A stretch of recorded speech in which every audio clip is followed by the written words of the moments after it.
Assalomu alaykum. AXT futbol kanaliga xush kelibsiz. Bugungi videoda sizlar bilan birgalikda o'yinchilarga qanday qilib to'g'ri skill berishni o'rganamiz. Masalan, men o'yinchilarni ko'rib chiqadigan bo'lsak, Forlan'da masalan double touch, rising shot, cut behind end turn, chip shot control hamda heading skill'larini qo'shimcha tarzda berganman. Vitiniyani ko'radigan bo'lsak, track back, block kill, long range shooting, flip flop va low lofty pass skill'larini qo'shimcha berganman. Neymarga keladigan bo'lsak, rising shot, long range shooting, fighting spirit, massive tune hamda heal tech skill'lari. Har bitta o'yinchiga o'ziga kerak bo'lgan skill'larni berib chiqqanman. Buni birgalikda hozir sizlarga ham o'rgatmoqchiman. Mana yerda ham xuddi shunday. Deyarli hamma o'yinchimda. Birinchi navbatda bizga skill'larimiz hozir bizda 7 ta bor. Agar hozir biz bu yerda masalan birorta o'yinchi uchun mana qilib skill beradigan bo'lsak, bu yerda hozir bizga kerakli bo'lgan skill tushmasligi mumkin va biz tokenlarni bekorga ketkazgan bo'lamiz.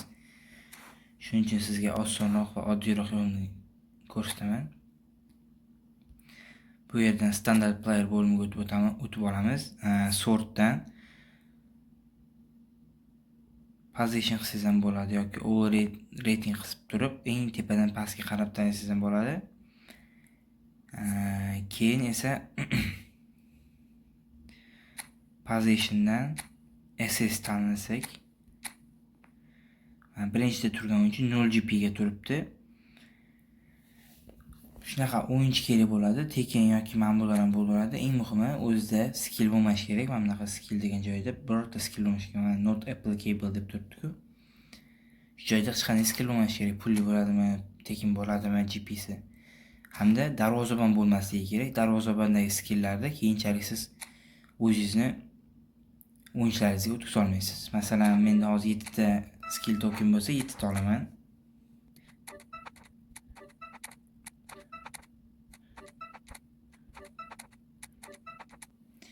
Mana 7 ta o'yinchi ham sotib oldik. Endi bosh bo'lim menyuga o'tib turib, shu yerga kirib olamiz va bu yerdan esa sort bosib turib order of signing qilib olamiz. Va mana 7 ta o'yinchilar olganman. 1 2 3 4 5 6 7 ta. Endi bularga bir chekana skill berib chiqamiz. Skill trainingga kiramiz.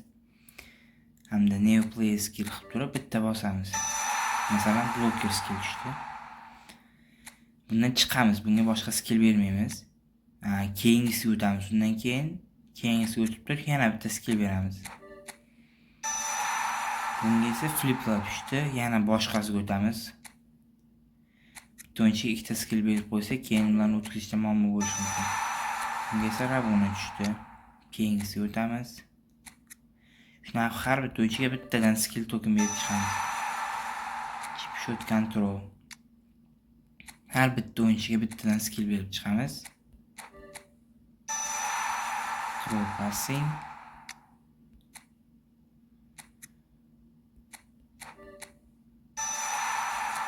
Penalty specialist.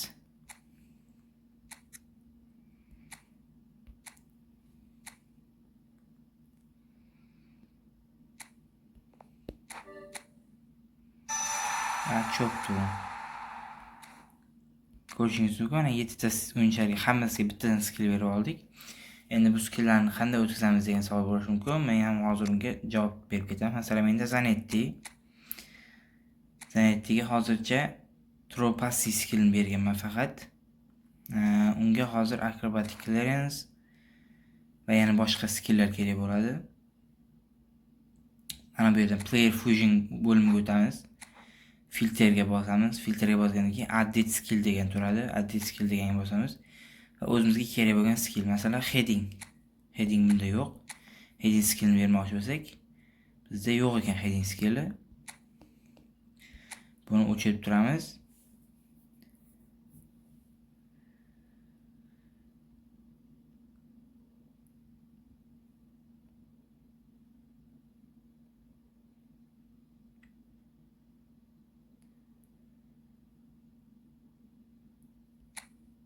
Aerial superiority.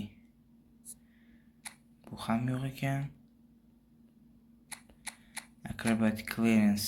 Bu bizda bitta bor ekan.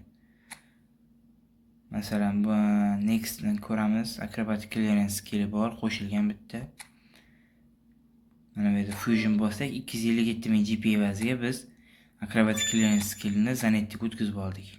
Ko'rishingiz mumkin. Bu yerda endi acrobatic clearance skilli paydo bo'ldi zanetda. O'zida esa yo'q edi bu skill. Shunaqa qilib har bitta o'yishlaringizga to'g'ri skill berib olishingiz mumkin.